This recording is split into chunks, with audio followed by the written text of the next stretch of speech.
2021년 1학기 기말고사 드디어 끝이 났습니다. 우리 금옥여고 1학년 친구들도 이제 시험지 분석 영상을 조금 찍어서 올려드리면 그래도 우리 아이들이 봤던 시험이 요런 양상이었구나 라는 거를 생각하기에 조금 더 좋으실 것 같아서 간단하게 짧게 한번 준비를 해봤습니다. 일단은 이번 시험을 보고 나서 지금 한 3일, 4일 정도 지났는데 아이들한테 들리는 소문으로 지금 평균이 50점대라고 학교에서 얘기를 했다고 합니다. 양극화가 점점 심해지는 양상입니다.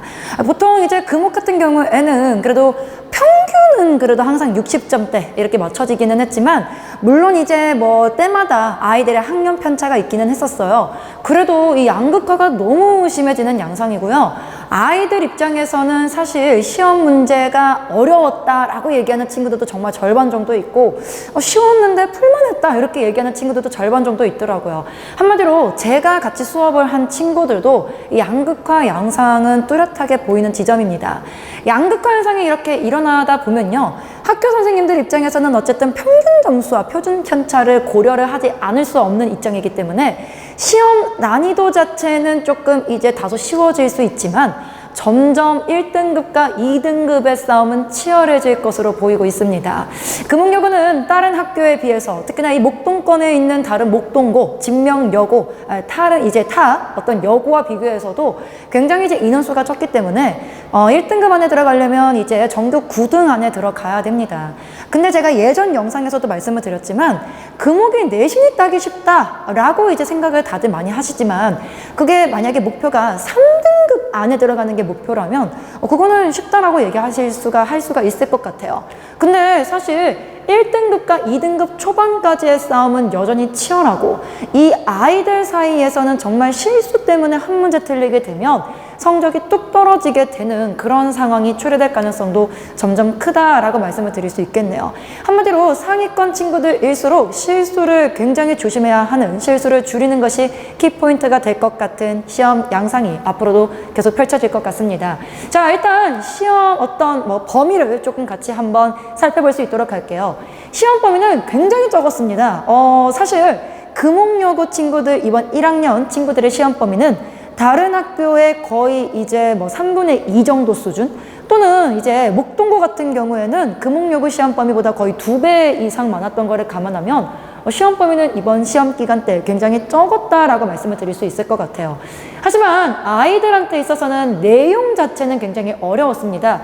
이번 아이들 시험은요, 문법이 약 90% 차지를 하고 있었기 때문에 아이들이 아무래도 많이 어려워하는 내용이었다라고 얘기를 드릴 수 있을 것 같아요. 근데 내용이 어려운 거랑 시험의 난이도랑은 좀 다른 부분이거든요. 아이들은 내용의 난이도를 어렵게 느낀다라고 할지라도 5주 동안 미친 듯이 그거를 했었다면 사실 난이도는 좀 다른 측면에서 살펴볼 필요도 있을 겁니다. 난이도는 어땠냐? 일단 그거를 먼저 말씀드리기 전에 아이들의 시험 문제가 어쨌든 문법 요소, 그 다음에 의문의 변동, 한글 맞춤법, 아무래도 아이들이 좀 제일 많이 어려워하는 이제 문법 내용들이 이렇게 세 파트가 포진이 되어 있었고, 마지막에 선생님들께서 시험 범위가 너무 적은 것 같다, 그리고 너무 문법만 하니까 재미없지 라는 생각으로 문학을 조금 이제 추가를 시켜주셨더라고요. 그러면 시험 난이도는 제가 나중에 한 번에 말씀을 드릴 테니까 이번에 아이들이 조금 킬링 문제로 어떤 걸 틀렸는지를 조금 한번 살펴볼 수 있도록 하겠습니다. 일단 첫 번째로 킬링 문제였던 것은 아무래도 요 문제였던 것 같습니다. 문법 요소에서 나온 문제였고요. 문제는 객관식 8번에 A에서 E에 밑줄칭 피동 표현 어쩌고 저쩌고 이렇게 나와 있습니다. 많은 친구들이 이 문제를 맞췄는지 안 맞췄는지는 모르겠지만 사실 이 E라는 문장은 피동문이 맞아요.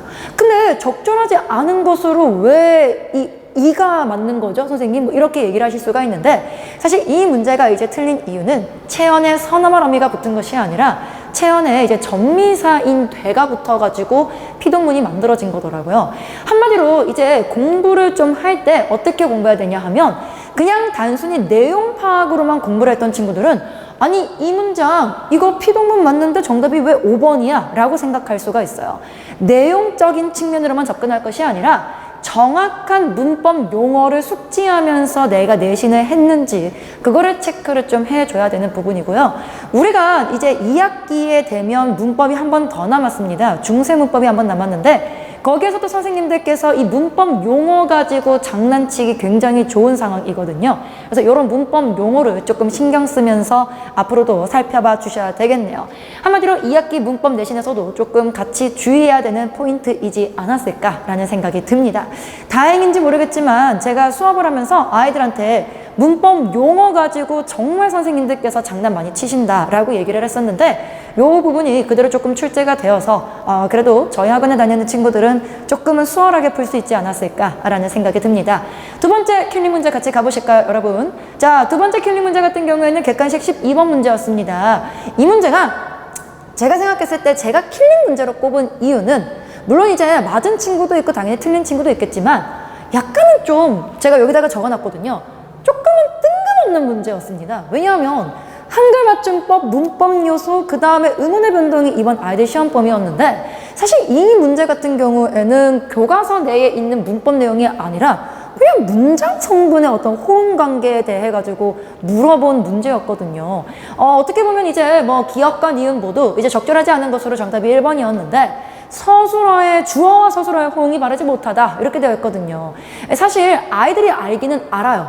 민수는 아침에 산책을 하고 책을 읽는다 이렇게 얘기해야 된다는 걸 알기는 아는데 그게 주어와 서술어의 호응이 바르지 못한 건지 아니면 그게 목적어와 서술어의 호응이 올바르지 않은 건지 그거는 아이들이 약간은 문장 성분의 개념을 알아야지만 풀 수 있지 않았을까라는 생각이 들더라고요. 그래서 이 부분은 내신에서 이제 교과서 내에 있는 범위가 아니었기 때문에 조금은 평소에 어떤 문장 성분에 대한 전체적인 문법 지식을 가지고 있었는지를 물어보는 조금은 뜬금없는 문제였다. 그래서 의외로 이 부분에서 어쨌든 오답이 많이 발생할 수도 있었겠구나라는 생각이 들더라고요. 이런 부분을 이제 대비하기 위해서는 학교에서 시사해주는 바가 있죠. 평소에 문법 공부해놔라 라는 의미로밖에 해석이 되지 않을 것 같네요. 그래서 이 문제도 조금 두 번째 킬링 문제로 제가 꼽아봤습니다. 마지막입니다. 세 번째 킬링 문제입니다.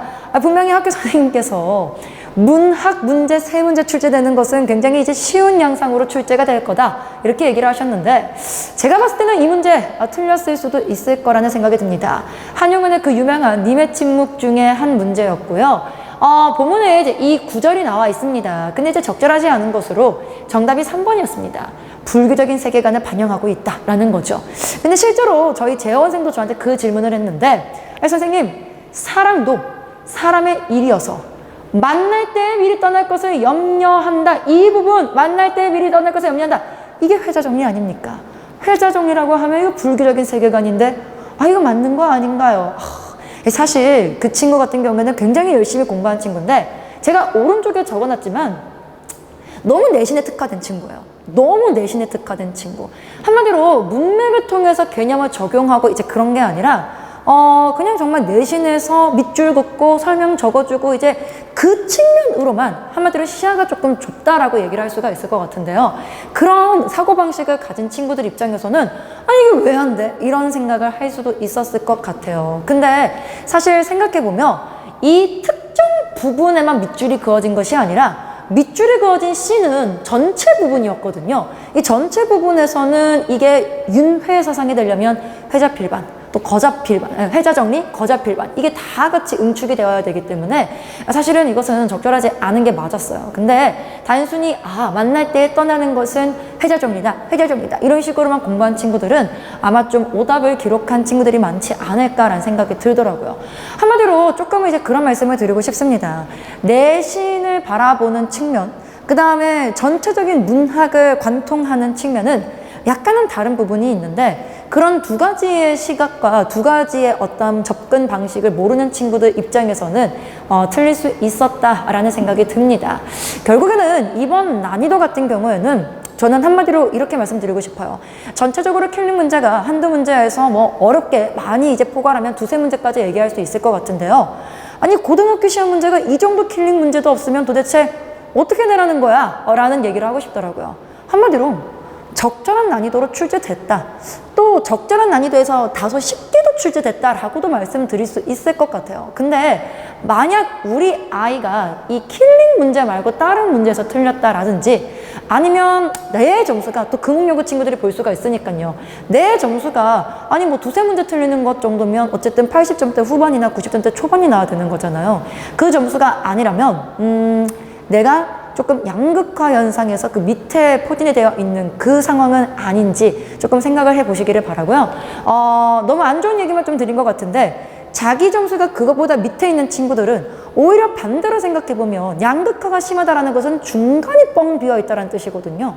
그러면 중간 등급, 3등급까지는 치고 올라가기가 굉장히 쉽다라는 말씀도 드리고 싶네요.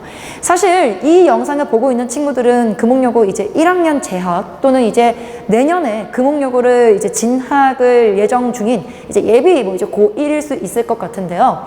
제가 이제 금옥여고를 이제 4년째 수업을 하면서 이제 느끼는 거는 금옥여고 같은 경우에는 일지망을 선택해서 들어온 친구도 있고 아니면 뭐 이제 특목고나 그런 데 지원했다가 떨어져서 강제 배정된 친구들도 있고 쉽다고 하니까 한번 가봐야지 이러면서 약간 만만하게 보고 이제 들어가는 친구들도 많단 말이에요. 제일 주의해야 되는 친구들이 세 번째 집단이라는 생각이 듭니다. 그리고 금옥여고의 그 세 번째 집단인 친구들이 절반 이상이 됩니다. 근데 그 친구들이 본인이 중학교 때 이제 만족할 만한 점수를 얻었던 그 기억이 다시 되살아나는 데까지는 적어도 한 학기에서 1년까지 걸리더라고요.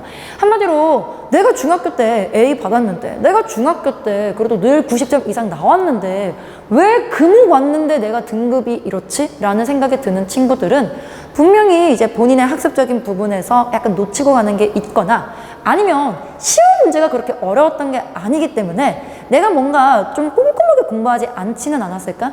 시험 범위가 특히나 이번 같은 경우에는 많이 적었기 때문에 너무 좀 얕잡아 보지는 않았는가? 그런 생각을 해 주시는 것도 조금은 성찰할 필요도 있지 않을까라는 생각이 듭니다. 많은 아이들이 이제 그 질문을 하더라고요. 그러면 우리는 이제 무엇을 해야 되냐? 뭐 이런 질문을 많이 하던데 이제 여름방학입니다. 제가 늘 말씀드리는 것처럼 3월 학력평가, 9월 학력평가는 겨울방학과 여름방학의 성적표와 같은 부분이기 때문에 이번 여름방학을 조금 잘 보내야 다가오는 9월 학평에서도 좀 본인이 만족할 만한 점수가 나올 겁니다. 어쨌든 제가 제일 강조하고 싶은 부분은 고전 문학을 조금 대비를 하셔야 됩니다. 금옥여고 같은 경우에는 이제 다가오는 2학기 내신이 다 고전 문학으로 이제 포진이 되어 있기 때문에 그 부분에서 너무 이제 어렵게 막 받아들이지 않기 위해서는 조금 여름방학 때 고전 시든 아니면 교과서에 나와 있는 갈래에 대한 개념 정도는 완벽하게까지는 아니더라도 어느 정도는 좀 갈피를 잡고 있어야 되지 않을까라는 생각이 들고요.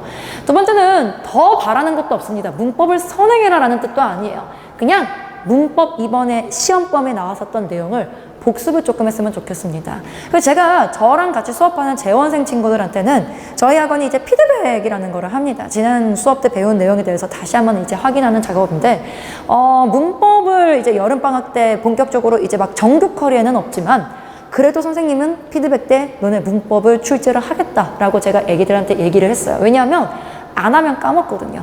안 까먹기만 해도 정말 도움이 많이 됩니다. 그래서 저랑 같이 수업을 하지 않는 친구들도 좀 여름방학 때는 문법을 전체적으로 많이 할 필요 없이 이번 내신에서 공부한 것만 좀 복습을 할 수 있는 시간을 가졌으면 좋겠고요.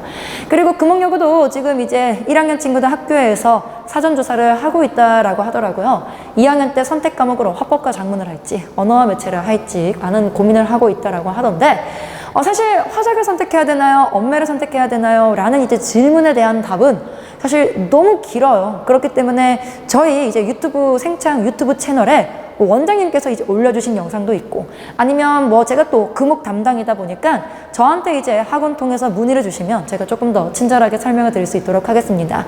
어쨌든 뭐 본인이 좀 내가 화작을 할지 언매를 할지 진지하게 고민해보는 시간을 가졌으면 좋겠어요. 그거에 대한 근거로 이번 시험의 어떤 기억을 되살려보는 것도 좋겠죠. 이번 시험 범위가 전부 다 거의 이제 문법이었으니까 내가 정말 문법이 할만했는지, 내가 문법 이번 점수가 안 나오긴 했지만 그래도 하면 될 것 같은지, 그런 거를 생각해 보시면서 그래, 언매를 하자.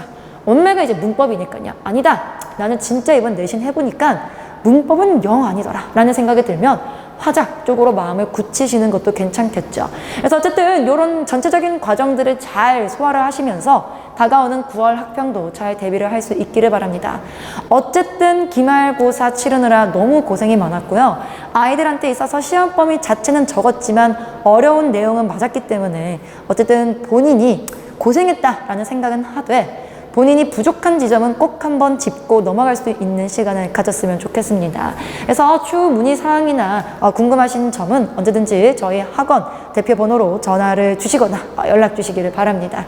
감사합니다, 여러분.